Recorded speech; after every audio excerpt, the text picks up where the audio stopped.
Saignement en dehors des règles, est-ce que c'est normal? Bonjour, je suis Virginie Terrier, voici Alva Goodman, nous sommes les deux cofondatrices de Fertiline. Fertiline, ce sont les seuls accompagnements qui sont recommandés par les cliniques et les médecins de la PMA et qui vous permettent de multiplier par 7 vos chances de succès. Dans cette capsule, nous allons parler des saignements en dehors des règles. Est-ce que c'est normal ou pas? Alors, saignements, spotting, on les appelle un petit peu différemment et tu vas nous expliquer si c'est normal et à quoi c'est dû. Nous allons donc parler des saignements préovulatoires, des saignements post-ovulatoires et également du spotting de fin de cycle et des raisons qui peuvent créer justement ces différents saignements.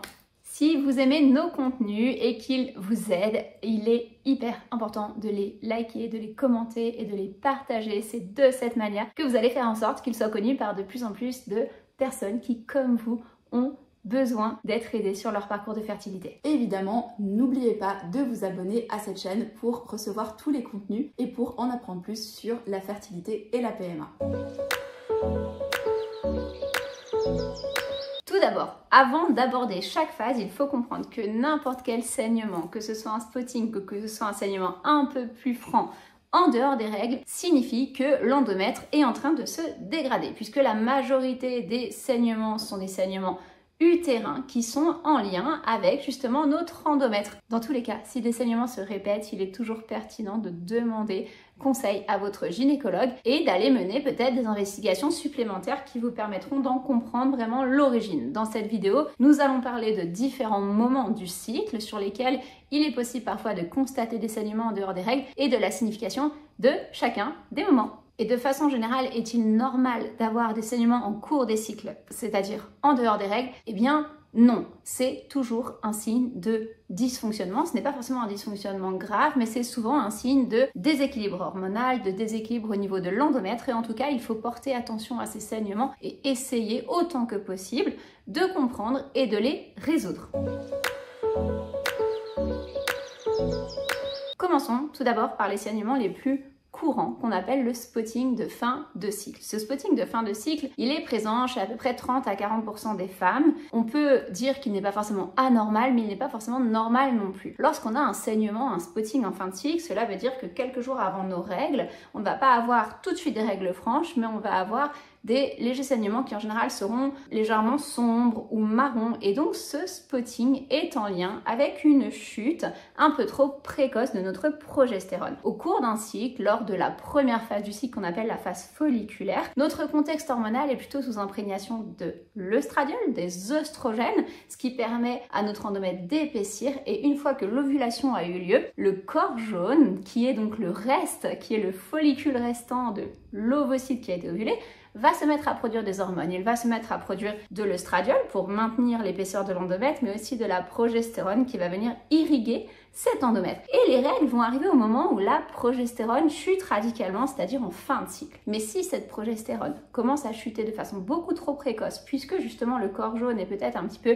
inefficace ou n'est peut-être pas assez durable, eh bien on va avoir ce phénomène de spotting de fin de cycle. Il faut savoir aussi qu'avec l'âge, le spotting de fin de cycle devient de plus en plus fréquent, puisqu'à partir de 38-40 ans, on voit en fait déjà notre taux de progestérone diminuer de façon physiologique, et donc chez certaines femmes, on peut avoir un spotting qui s'installe à ce moment-là et qui est vraiment le signe d'une baisse d'activité, d'une baisse de production d'hormones au niveau du corps jaune. Est-ce qu'on doit l'accepter? Non, pas forcément. On peut aussi aller contrer en fait ce problème, et pour le contrer, il faudra être attentif à tout ce qui peut influencer notre taux de progestérone et tout ce qui va influencer le maintien de l'activité du corps jaune en phase lutéale. Et les facteurs influents, il y en a beaucoup. Le sommeil, par exemple, est un facteur influent. Le stress est un facteur influent. L'alimentation est le facteur le plus influent, et notamment la qualité des graisses que vous allez mettre dans votre alimentation, puisque c'est cette même qualité des graisses qui va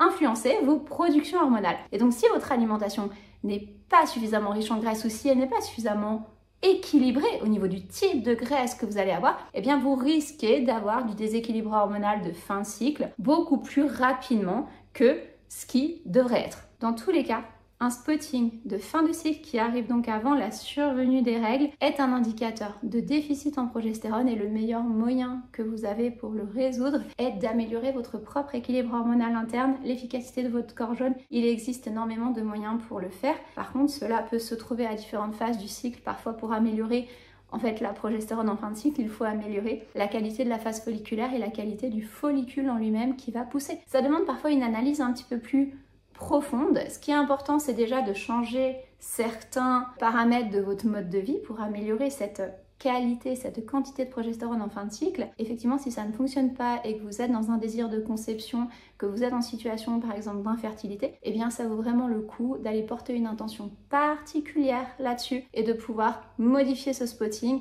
afin de vous assurer que vous ayez un meilleur équilibre hormonal en phase d'implantation. Résoudre ce spotting de fin de cycle, que ce soit en conception naturelle ou dans une perspective de PMA, de protocole de PMA, est très importante puisque finalement notre progestérone en phase lutéale va être un des indicateurs principaux de réussite ou non d'une implantation. Donc si on sait qu'on a ce spotting et que nos taux de progestérone en fin de cycle sont naturellement affectés, il sera vraiment essentiel de les rétablir avant d'aller sur un protocole de PMA. En tout cas, dans nos accompagnements, c'est vraiment un de nos points d'attention majeurs. Est-ce que ce spotting en fin de cycle est toujours là ou est-ce qu'il est rétabli? Et on essaye dans la majorité des situations de faire en sorte qu'avant un transfert, ce spotting de fin de cycle soit rétabli, ne soit plus présent et qu'on ait dès le début des règles franches qui arrivent dans le bon timing.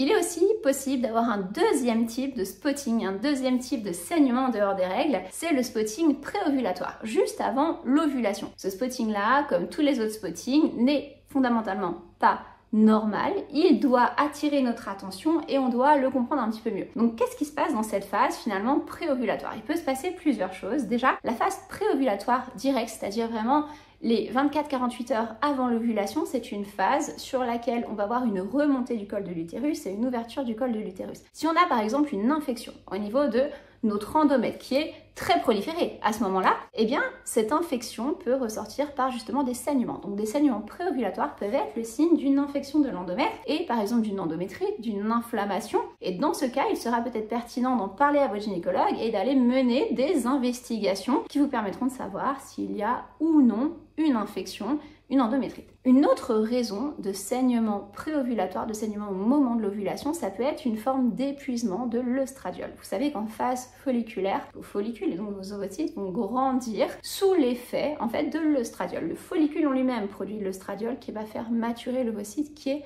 à l'intérieur. Et lorsqu'on arrive sur la phase préovulatoire, on a un taux d'œstradiol qui est normalement extrêmement élevé. Ça, c'est théorique, mais dans la pratique, il peut s'avérer qu'une femme soit un petit peu épuisée, que le contexte hormonal soit un petit peu fatigué. Et dans ce cas, au lieu de voir l'œstradiol continuer à monter, on peut avoir en préovulatoire un effondrement de l'œstradiol. Cet effondrement, qu'est-ce qu'il va faire? Eh bien finalement, il va dégrader l'endomètre, il va commencer à créer une dégradation de l'endomètre. Cela se verra justement par un spotting qui sera un spotting préovulatoire. Ce schéma-là, j'ai pu le constater plusieurs fois dans le cadre de nos accompagnements et effectivement lorsqu'on l'a corrélé à des taux sanguins, on voyait très clairement l'œstradiol qui augmentait normalement au début de la phase folliculaire puis qui s'effondrait un petit peu trop proche de l'ovulation. La problématique, c'est aussi que cet effondrement de l'œstradiol crée en général des schémas de dysovulation et fragilise un petit peu l'ovocyte avant l'ovulation et peut diminuer fortement la qualité de l'ovocyte. Dans cette situation, il faut aller chercher pourquoi en réalité le taux d'œstradiol s'est effondré. Est-ce que c'est une situation par exemple de déviation hormonale? Est-ce que c'est une situation de manque de ressources? En tout cas, il y a de façon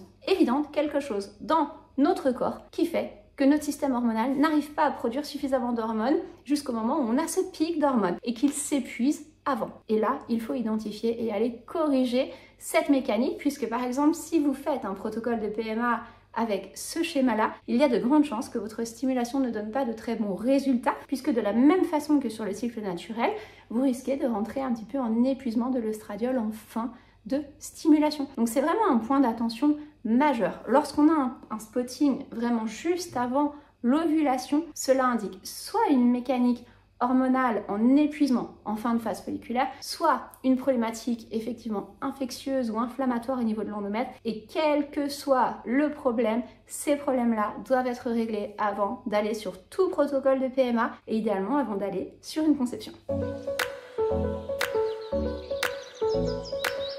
possible d'avoir un troisième type de saignement ou de spotting en dehors des règles pendant notre cycle, c'est le spotting post-ovulatoire. Au moment de l'ovulation, on a un taux d'œstradiol qui est extrêmement élevé. Directement après l'ovulation, ce taux d'œstradiol va s'effondrer et ensuite notre corps jaune, donc le follicule qui se transforme, le follicule restant qui se transforme en corps jaune, eh bien finalement va se mettre à produire de la progestérone mais aussi de l'œstradiol et l'œstradiol va donc remonter et notre endomètre du coup ne va pas se détruire puisque, comme je l'expliquais juste avant, si l'œstradiol chute trop fortement et trop longtemps, eh bien l'endomètre va commencer à se dégrader. Or là, si le corps jaune prend le relais directement comme il est censé le faire et se met à produire efficacement de l'œstradiol, nous n'aurons pas de dégradation de l'endomètre. Cependant, si le corps jaune manque d'efficacité, est très lent à se mettre en place et ne produit pas la quantité d'œstradiol qu'il est censé produire, eh bien on risque d'avoir un spotting directement post-ovulatoire. Ce spotting post-ovulatoire est donc un signe de dérèglement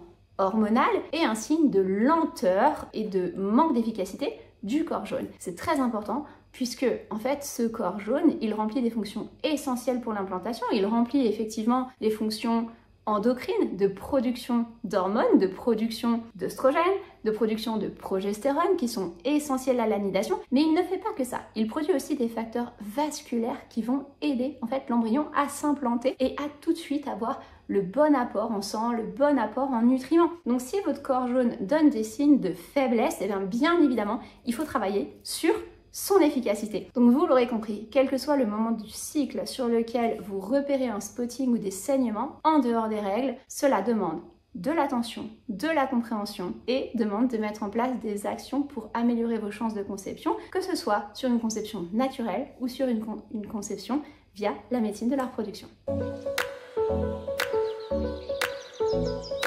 Et Virginie, tu nous as parlé donc des spottings à différents moments du cycle. Combien de temps il faut pour en fait régler ces problèmes selon à quel moment ont lieu ces spottings et quelle en est la cause? Alors ce temps peut être variable. Moi j'ai tendance à dire que c'est un temps en général de 2 à 3 mois parce que ça demande quand même une phase d'investigation et dans l'investigation soit c'est très simple, on comprend tout de suite à quoi c'est lié et parce que parfois dans le cadre de nos accompagnements on reprend aussi souvent tous les bilans qui ont déjà été faits et dans les bilans qui ont déjà été faits on va reprendre des bilans par exemple de stimulation, des bilans sur des cycles de transfert, des bilans sur des cycles naturels et on va comprendre la dynamique hormonale et parfois tac directement on comprend, on a justement la compréhension, on a les moyens d'action, on met en place les actions et là très facilement, très rapidement ça se règle. Mais parfois on n'a pas les moyens tout de suite de comprendre. On n'a pas les analyses qui ont été réalisées, on n'a pas les analyses dans le bon timing pour comprendre et donc ces analyses, il va falloir les demander, les refaire et là il y a tout un temps d'investigation et ce temps d'investigation, c'est un peu incompressible parce que malheureusement un cycle féminin ça dure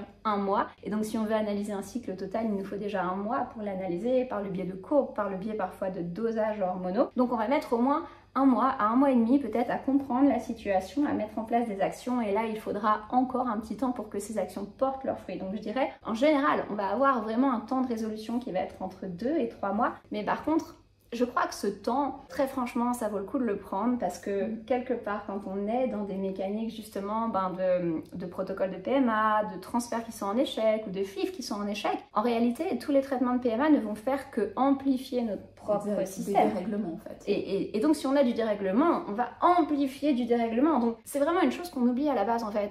Pourquoi on ne travaille pas tout simplement sur la base de notre équilibre, cette base qui est si essentielle et ensuite quand on l'amplifie on a de super résultats et je trouve ça tellement dommage d'aller sur des traitements de PMA quand déjà la base est altérée. Remettons en place la base et ensuite effectivement on va propulser cette base et même si cette mise en place de la base, si cette remise en équilibre de la base prenait finalement 4 ou 5 mois, on ne fait que gagner du temps. Quand on le fait, on ne fait que gagner du temps, on ne fait que gagner des résultats et moi je pense que c'est absolument essentiel de pouvoir le faire. Et déjà ce qu'on peut conseiller aux gens c'est déjà de suivre leur cycle. D'ailleurs on a une vidéo qui s'appelle pourquoi suivre ces cycles naturels quand on est en PMA. On peut se poser la question parce que finalement la PMA ça permet de faire les choses artificiellement. Mais en fait si déjà le naturel ne marche pas, c'est vrai qu'on va amplifier des déséquilibres. L'idée également aussi c'est pour gagner du temps. Si vous avez déjà en fait suivi vos cycles et que vous venez vers nous avec vos courbes de cycle, on va pouvoir vous aider beaucoup plus rapidement lorsque vous allez vous engager dans un accompagnement fertiline. En tout cas, retenez de cette vidéo que finalement avoir des dérèglements, c'est pas tant un problème que ça et c'est parfois une bonne nouvelle dans un parcours d'infertilité puisque à tous les endroits où vous allez trouver du dérèglement, on va potentiellement trouver des solutions. Et c'est ce qu'on fait tous les jours. Et c'est pour ça que c'est pas grave d'avoir du spotting dans les cycles, c'est pas grave d'avoir des bilans hormonaux qui sont pas forcément bons. On connaît, on sait comment les faire avancer. Par contre, faites-vous accompagner le mieux possible et le plus vite possible pour ne pas perdre de temps dans vos protocoles avec un climat de base et un équilibre de base qui n'est pas optimal. Évidemment, c'est la même chose si on est en essai naturel parce que là, le naturel est vraiment important. On a besoin d'avoir une situation équilibrée. Si vous sentez que vous avez certains de ces symptômes ou que justement vous voulez améliorer votre situation de fertilité, vous pouvez prendre rendez-vous avec nos ambassadrices dans le cadre des bilans de situation. Elles pourront vous renseigner sur les meilleures façons dont nous pouvons vous aider à réaliser votre projet de conception.